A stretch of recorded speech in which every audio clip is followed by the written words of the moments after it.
Olá, caros amigos do YouTube, eu sou Kátia Magalhães, sejam todos muito bem-vindos ao canal Chá com Debate, o seu espaço de interlocução livre e democrática na internet. Ontem, Bolsonaro compareceu a mais um dos atos antidemocráticos organizados por seus apoiadores e lá proferiu uma bravata emblemática. Disse ele: rezo a Deus para que nessa semana não ocorram outros problemas, porque chegamos no limite. Creio que essa bravata principal deva ser interpretada em conjunto com duas outras bravatas menores, digamos, acessórias, também proferidas naquele evento. São elas, dois pontos, abre aspas. Agora chega de conversa, fecha aspas. E abre aspas, agora não tolerarei mais essa interferência, fecha aspas. Aqui vocês acham que Bolsonaro pretendia se referir com essas três frases em conjunto? Creio tratar-se de uma ameaça bem clara, de uma verdadeira intimidação a quem? Ao Supremo Tribunal Federal. Antes de mais nada, gostaria de esclarecer aqui que tenho me posicionado como uma crítica feroz aos elevadíssimos salários percebidos pelos ministros do Supremo Tribunal Federal, às suas benesses e, inclusive, a várias decisões daquela corte, dentre elas a decisão sobre a prisão de segunda instância, pois entendo, contrariamente ao que foi deliberado por maioria no Supremo no ano passado, entendo que duas instâncias são mais que suficientes para justificarem a prisão, o encarceramento de alguém. Considero a espera até o trânsito em julgado de uma decisão, até certo ponto, uma canalice. De toda forma, não posso deixar de reconhecer que as duas decisões proferidas na semana passada pelo STF e já bastante comentadas nesse canal colocaram um freio, colocaram limites aos abusos de Bolsonaro, aos excessos do presidente da República. E já que estamos falando em limites, indago a vocês: o que vocês entendem por limites? Acho que limites podem ser definidos como mecanismos de contenção que nos são aplicados desde tenra idade para nos tornar animais sociáveis, pessoas capazes de interagir numa sociedade civilizada sem afetar, sem injuriar direitos alheios. E aí lembro a vocês que todos os nossos direitos civis, só podem ser exercidos se nós dispusermos de mecanismos eficazes. Para quê? Para frear, para limitar a conduta do outro. E aí pensemos, o nosso direito básico de ir e vir, a nossa liberdade de ir e vir, só pode ser plenamente exercida se pudermos impor limites a um eventual terceiro que se oponha ao nosso ir e vir. O mesmo ocorre com o que eu considero também um direito fundamental, que é o direito de propriedade. Só pode ser exercido plenamente e, por isso, disse até no universo jurídico que o direito de propriedade é oponível a terceiros, ou seja, pode ser exercido contra terceiros, ele só pode ser exercido em sua plenitude se formos capazes, se dispusermos de meios legítimos para limitar a conduta alheia ou possíveis condutas alheias de alguém que deseje adentrar a nossa propriedade, que deseje utilizar o bem objeto da nossa propriedade sem a nossa autorização. E no espaço público, o que vocês acham que figura como limite à atuação dos governantes? Bom, numa sociedade, num Estado democrático de direito, quer me parecer que governantes são limitados, têm suas condutas restritas pelos ditames legais, pelo conjunto de leis do país e, sobretudo, pela Constituição Federal, que é a lei maior do país, é a lei fundamental. Como estamos tratando de Constituição, não poderia deixar de me reportar a um artigo publicado ontem no jornal O Globo e redigido pelo grande jurista, grande mestre Joaquim Falcão, especialista em direito constitucional, e intitulado Eu Sou Realmente a Constituição. É claro que o título é alusivo a uma das recentes frases pérola de Bolsonaro, em que Bolsonaro, após mais um comparecimento a atos antidemocráticos, virou-se para a imprensa e afirmou, sem qualquer hesitação, sem qualquer pejo, eu sou realmente a Constituição.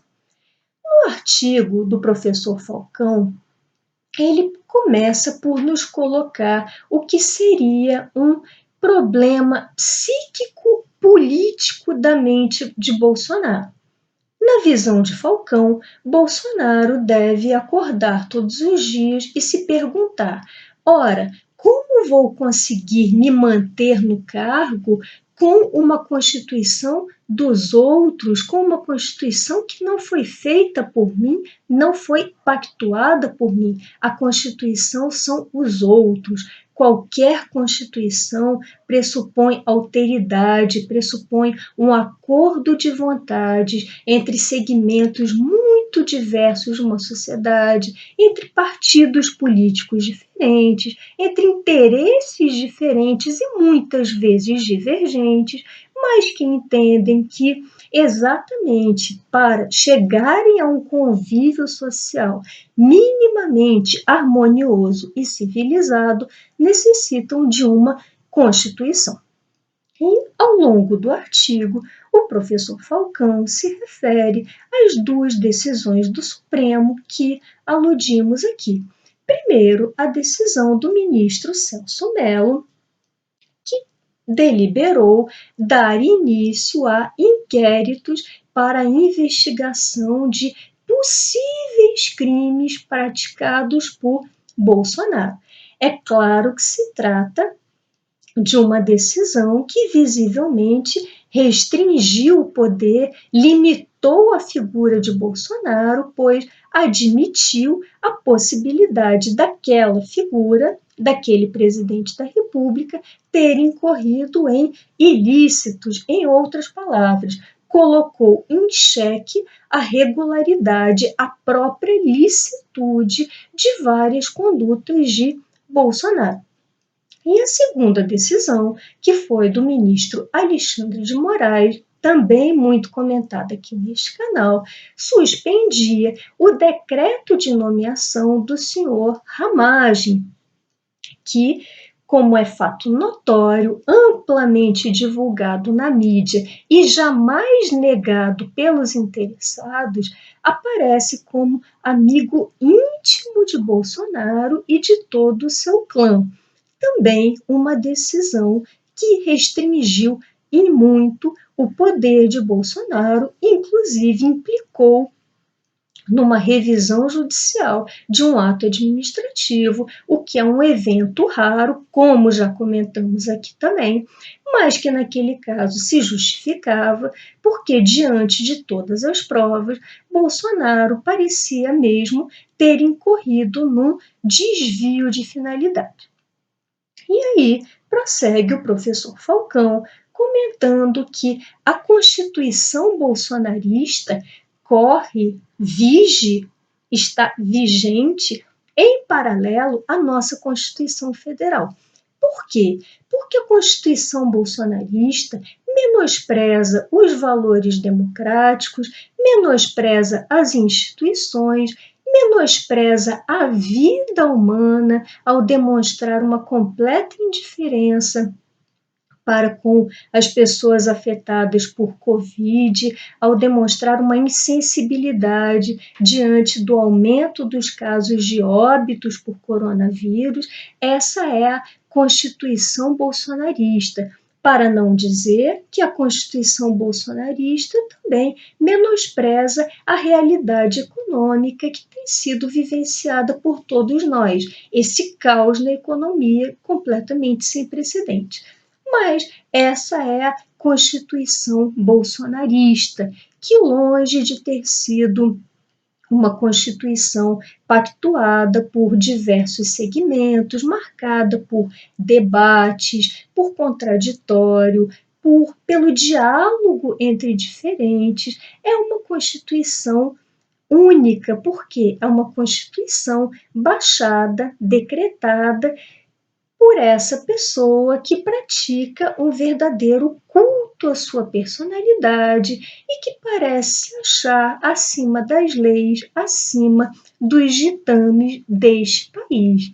E diante de todas essas circunstâncias, já me encaminhando para o encerramento desse vídeo, acredito que nós da sociedade civil realmente tenhamos chegado ao nosso limite, mas não pelos motivos invocados por Bolsonaro, e sim por estarmos exaustos diante de uma crise sanitária, de uma crise econômica sem precedentes e de uma convulsão política que não para de ser fermentada pelo presidente da República. No Brasil, vivenciamos uma situação singular. Creio que somos o único país do mundo que, além de enfrentar uma gravíssima pandemia, temos de enfrentar essa reviravolta interna, essa verdadeira insanidade, uma insanidade atrás da outra praticada pelo presidente da República, que em vez de cuidar, de tratar dos problemas sérios que nos afligem, pretende mesmo eliminar todos os seus opositores e leia-se opositores como todas as pessoas que divirjam minimamente dos seus pontos de vista. Ele pretende tão somente aniquilar essas pessoas e continuar reinando como se ele fosse realmente a Constituição, ou, parafraseando Luís XIV, como se ele fosse o próprio Estado brasileiro. Bom, essas eram as reflexões que eu gostaria de compartilhar com vocês hoje. Se tiverem gostado desse vídeo, deixem seus likes, comentem. Por hoje me despeço e até o próximo Chá com Debate.